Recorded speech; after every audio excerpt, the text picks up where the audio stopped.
Hey guys, what is up? It is Dave here, coming at you guys with another ramble/discussion video. And in this one, we're obviously talking about the new update, or the new poll that came into the game today, which is a discussion of the Wilderness Rejuvenation 2, which involves Revs and the new Best in Slot Mage Cape. I want you guys to keep in mind while watching this video that these are just my opinions. I strongly encourage you guys to vote on the poll based on what you think personally. Please don't let my opinions sway you. But I'm going to get right into it and just talk about what I think about things, maybe give some examples of how I think things are balanced or unbalanced, etc, etc, etc. And yeah, let's get right into it. Now, I'm not going to cover every single question on this poll, as I don't think every single question is super relevant or really all that controversial. But the first one that I think is a pretty big deal to me as a PVMer is the new Best in Slot Mage Cape. Now, as you guys can see by the question I just put up on your screen, this new Best in Slot Mage Cape is similar. It's kind of like a sequel to the previous Mage Training Arena, which I think is pretty cool. I like that they're kind of trying to keep some lore with it a little bit. But in case you guys haven't seen, the cape I think originally did have a plus 20 accuracy bonus, but it has been changed to now having a plus 15 accuracy bonus, and it also now has a 2% magic strength. I think it's kind of cool. It's very fair. It's not like a crazy upgrade, just a slight power creep.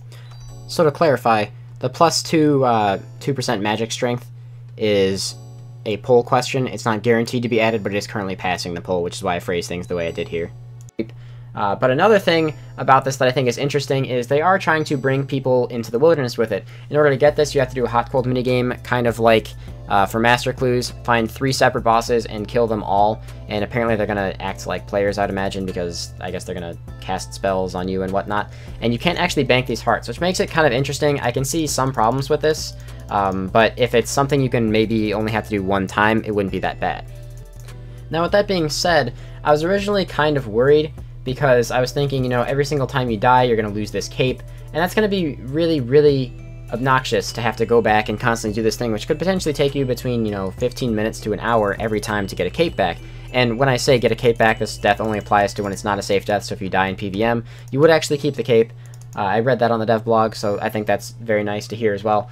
But they actually, on this poll, clarified it, and said that you only would need to get, I think, 1 heart again, so you don't have to actually kill one of these roaming wildy bosses to get the cape back, which I think is a lot more fair. Still kind of ridiculous. I would have rather seen something like maybe a 1 mil gold sink or something to be able to claim as many of them as you want, but I guess I'm okay with this idea too. Let me know what you guys think about that one in the comments below.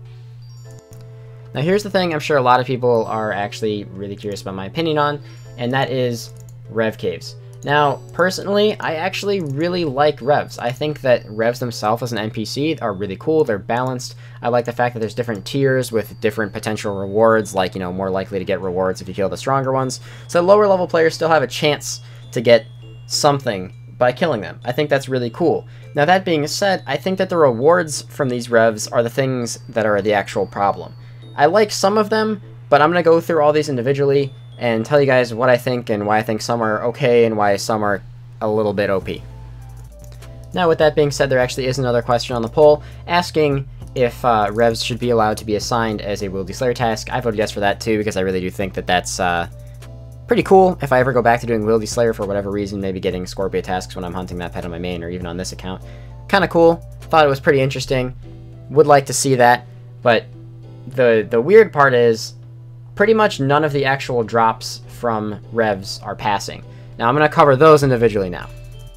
Now the first drop that I'm going to go over is the Revenant bracelet. Now this one is kind of interesting. I originally was actually thinking that I would want to vote yes to this, but then when I looked at the update, there's one big thing that made me want to vote no. Now what this bracelet actually does is it unaggroes you. It's a drop from Revs themselves, and it actually makes it so that you can't get aggroed by Revs. And that seems cool. Now this brace can be charged by a consumable item called Revenant Shards that will actually be dropped by Revs. And I think that the main issue with this is, well, you're probably wondering, oh gee, what does the charge do? This is where it gets a little bit overpowered and a little bit borderline. When charged, players wearing this bracelet will find that no Revenants will be aggressive towards them. In addition to this, the player will become immune to their attacks. Now each time you get attacked, it drains 1 charge off of the brace, so it kind of depends how many actual charges you will get, or how many shards you'll get per kill. But I think that that's just borderline very overpowered, because someone could just stockpile up a couple of shards and then they're just immune for their entire task up there, and I think that's a little bit broken. I like the fact that revs themselves actually do damage to you. I think that having a monster that doesn't actually do any damage to you is kind of weird. So that's the reason I voted no for that question. I think that that one's just kind of a strange one to begin with. I like the immunity from aggression. I don't like the immunity from damage. Now, another reason I think this is a little bit overpowered too is because the brace and the shards themselves will be tradable. They're not going to be like the granite dust that you get from the gargoyle boss, which as of the current time is not tradable. So that's kind of why I think this will be a little bit of an issue. Now, it also shares a similar process to the Ring of Wealth imbued. When you die, you will lose it no matter what. It does not matter if it is one of your only 3 items, you will still lose it. Also, this guy's trying to crash me. Come on, bruh. But you will always lose it. So that I like. I don't like the fact that it's tradable and you can buy charges and become immune. Now, this next reward is actually the only one that is currently passing the poll, and that is the teleport scroll. Now, this teleport scroll is not like the bounty hunter teleport scroll where you use it and then you always have access to the spell. It's more similar to the Zulrah scrolls where that gets dropped by the revs themselves, and then it's probably going to be, I would imagine, quite rare and quite expensive. Not more than I would imagine, maybe 10k a pop. Teleports you to 17 wilderness, or at least the lower end of the rev caves, even though that's not that great because apparently all of these strong revs will be deeper on in the cave anyway, so it's probably going to be quite a bit of a trek. Don't really know how useful that one actually will end up being, but I guess we'll have to wait and see where it actually takes you. Now here's where things get a bit more interesting. This is actually a question I voted yes on. This item is called the Amulet of Payroll. Now what it actually does is it's a droppable, tradable necklace from revs that increases your strength based on how low your hit points are in PvP. Now this sounds just like the Darok effect. My initial thoughts were, hell yes dude, wear this with Darok, that's going to be fucking nuts. People are going to be hitting like over hundreds all the time. However, it does not stack with Darok, so I was a little disappointed by that. Now, that point aside, from what I've watched from a lot of people on YouTube and Twitch, especially when I'm watching people hybrid, the biggest thing that I've noticed is that a lot of people safe. And I'm not trying to be like every single BHPK ever where someone just yells safing to get you to type and then they kill you. I understand that a lot of people employ that mentality. But for me personally, I like seeing people risk their HP a little bit. I like seeing those kills where the person risked it to go for their like one hit to make sure that they'd actually get that kill. Or, you know, when there's actually a risk of death involved in a fight, I find that much more interesting. Now, this would probably increase the fact that a lot of people would do that, especially when I was thinking like pure risk fights and things like that would be a lot more interesting to watch like this. Accounts that don't necessarily have Vengeance unlocked might actually risk their HP a little bit more just to get some higher hits. So that's kind of cool to me. I did vote yes on this, like I said, and that's why I would like to see a little bit of variety in terms of like, not just PKing in terms of weapons, but the actual style of PKing itself.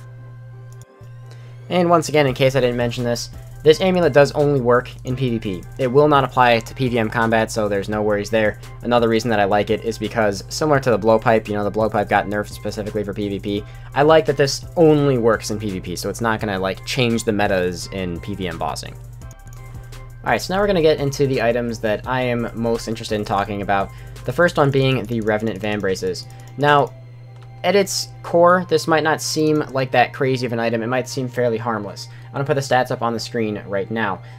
What this item is it's basically a slight buff to Barrel's gloves, but it's going to be the new best in slot range gloves. It's only going to require 70 range and 40 defense.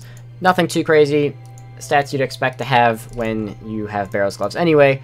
However, it's a bit more overpowered than it seems. The reason for this being, it actually has a ranged strength attached to it. Now, I'm sure a lot of you guys who are avid bossers and PVMers have noticed that range is kind of the new meta for a lot of bossing.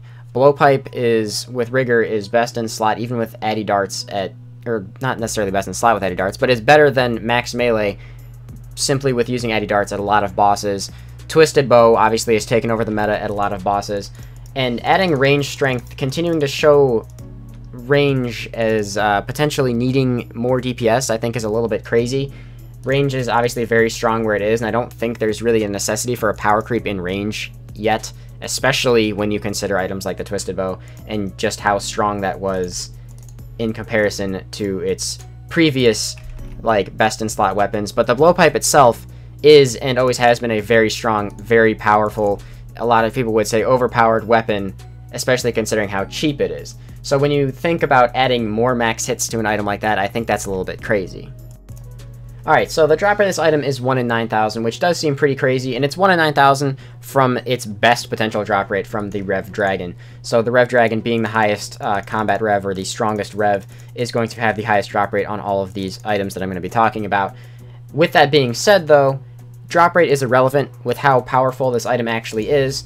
Even if you make the drop rate 1 in 50k, you know, the item will still enter the game, and in the future, even if it's super expensive, is still going to be overpowered. I don't think that attaching a very high rarity or a very high price tag to an item changes the fact that it is still very, very powerful. Now, on top of that, there's actually a poll question following the actual release of the gloves, asking if they should just double the drop rate and make it 1 in 4,500 from the dragon instead of 1 in 9,000. Now, when I say from the dragon, I do mean that this will be dropped by everything, like it will be dropped by all of the revs, but the dragon will have the best drop rate on it, so don't get too confused with that one. But obviously voting no on that, I don't think that this should come into the game at all, let alone be more common in the game.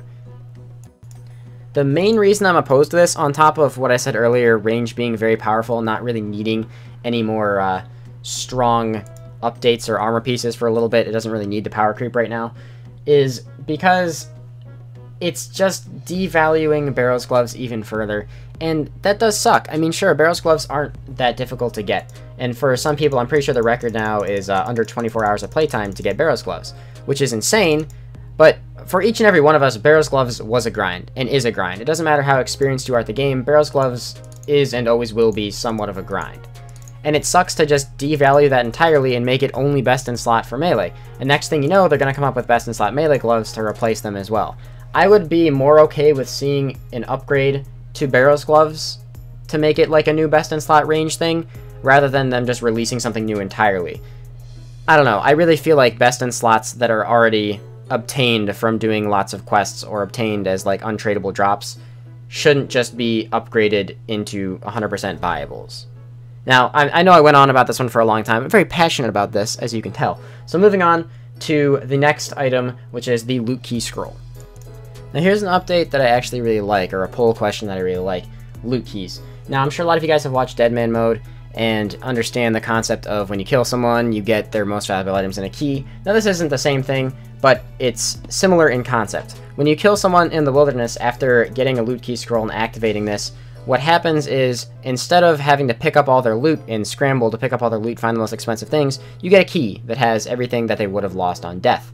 And you can redeem these keys at a bank. I think this is really cool. Similar to Deadman, you can have up to 5 at once. If there's a surplus, you get the most expensive ones if you kill someone else who has keys. I think this is a really cool concept, because I like to watch some people deep wild PK, and it really kills me watching them leave loot behind. I know most people who deep wild PK don't necessarily do it for the loot, but it kills me watching people leave loot behind. So I hope to see this one come into the game, because I think it's actually kind of interesting. It might encourage people to do more deep wild PKing, or encourage people to, I don't know, risk it a bit more to go for another kill, because they'll be able to take all the loot with them. Might also change up the warring scene a little bit, because you kill someone, you get a loot key instead of having to scramble and pick up all their items. So that might be interesting. People who scavenge clan wars in the wilderness might not be making as much money now. Alright, now here it is. The most controversial one. I'm sure a lot of you guys already understand where my opinion is probably going to be on this, but PvP armors. Now, as a PvMer, I do think these things are a little bit overpowered, and I'll get into that in a minute, but one thing that I really like about this, in case you guys don't know what PvP armors are, they're essentially very, very powerful armors that degrade very quickly. They degrade in, I believe it's 1 hour of combat. Now, these existed before, and they're trying to bring them back again. Kind of don't like the fact that they're just recycling old content again, but, you know, fine, whatever. If they have to, it's not the biggest deal. The one thing I do like about this poll question that I'm sure a lot of people actually overlooked is, in order to use the armors, and I'm pretty sure you'd have to do this every single time you buy a piece, you have to actually pay a fee. Now, this fee is 500k for a helmet, 800k for the legs, and 1 mil for the chest piece. So no matter what, there's a bit of gold being sunk into this item. Now, I didn't notice this originally, and I think this is actually really good. There's going to be at least a little bit of a gold sink behind PvP armors. It's not crazy considering how powerful these things actually are, but it's at least something. One of the things that I don't like that they highlighted here, and I'm going to start showing the stats of these on the screen now, but one thing I don't like about this is that they highlighted these as being important because they're the most defensive armors in the game. Now, from what I've noticed, obviously these are going to be high-risk armors. People who are using these are probably going to be either making videos or doing high-risk PK fights. Most people who do high-risk PK fights don't like having high defense. They usually do no armor fights or Darok fights. So I don't know if that's necessarily the point they should have highlighted on, but I'm going to start showing these on screen and comparing them with the stats of something like Bandos, for example. Now, I'm not going to go over each individual piece of the PvP armors because I feel like that would just get extremely repetitive to do, but I'm going to talk about them very briefly. The main one that I'm going to go in depth with is actually Vesta, comparing it to Bandos, which is, I guess, the nearest existing alternative. Now, on the left side of the screen, you're going to see the Vesta chain body. On the right side, you're going to see the BCP. The Vesta chain body and the Stadius aren't really all that different. They're very similar. It has one higher strength bonus on the Vestas and slightly different defensive stats. But overall, they're pretty much the same. It is a huge difference in terms of the melee defenses. A huge difference. Also, there's a 6 strength bonus over the 4 strength bonus of a BCP. That's actually not that crazy. It's more so the ridiculous defense bonuses you actually get out of it, which I find to be insane. I don't really see too many people using armor like this for just high-risk fighting. I guess the only application that I can think of would be hybriding, because you won't have it on for very long at any given time. You're more likely to tank attacks and whatnot. But I still think that that's pretty crazy, and overall having higher strength is obviously eventually going to lead to a max hit when you're wearing this and the plate skirt. That's a 4 strength bonus, which is a guaranteed max hit over the existing Bandos.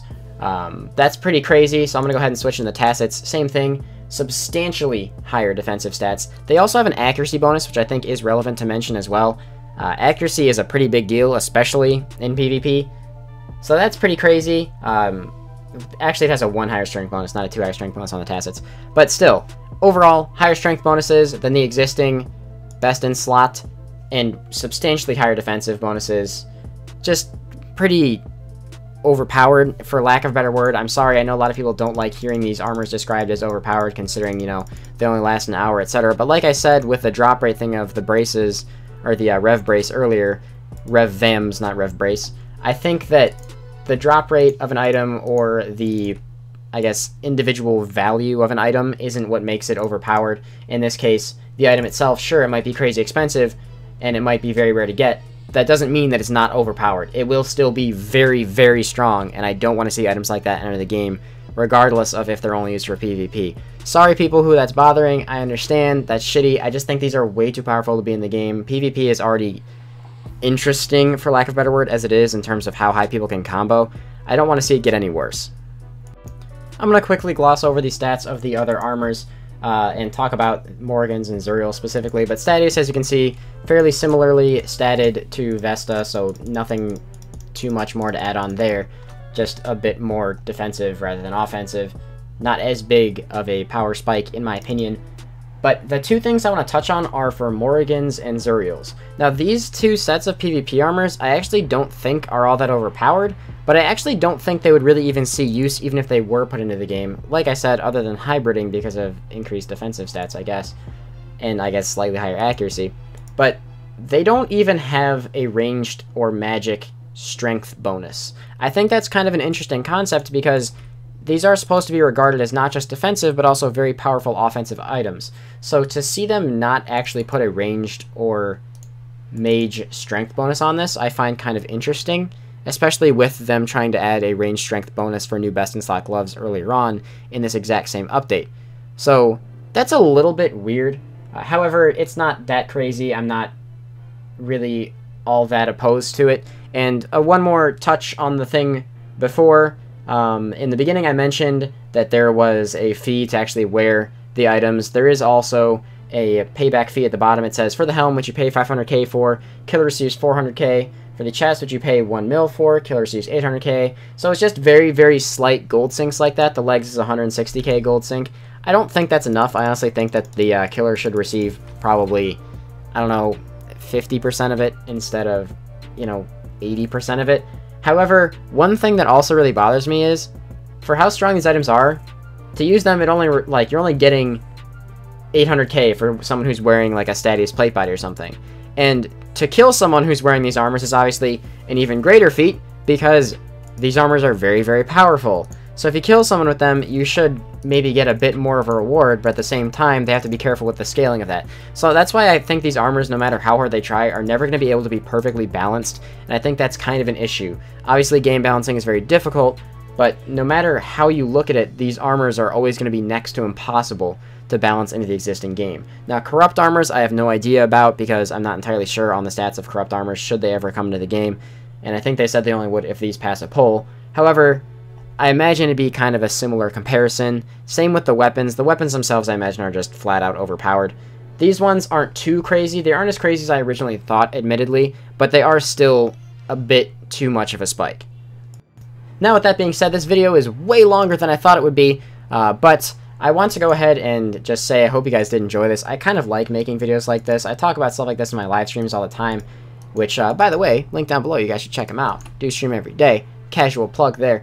But I talk about this stuff a lot on the streams, and I felt like something like this, because it's such a controversial update, is something I want to talk about. I understand a lot of people are going to be, you know, very distasteful of my opinions and whatnot, but the whole point of this is I want to talk about it. I want to give my opinions. I'm curious what you guys have as opinions as well. I like reading about them. So like I said for this video, even though I said previously I won't be reading comments too much, I will be at least glancing at most of the comments for this video. I might not be responding to all of them, but I will be looking at them. I'm curious, to those of you guys who are PKers who watch my videos, what do you think? Do you think these armors are overpowered? If they are, why do you think they are? If they're not, why do you think they're not? Just leave your opinions down below. I hope to see you guys in the next Iron Man video, which will be on Sunday, hopefully, if all goes well. I already have about 15 minutes of footage for this one as well.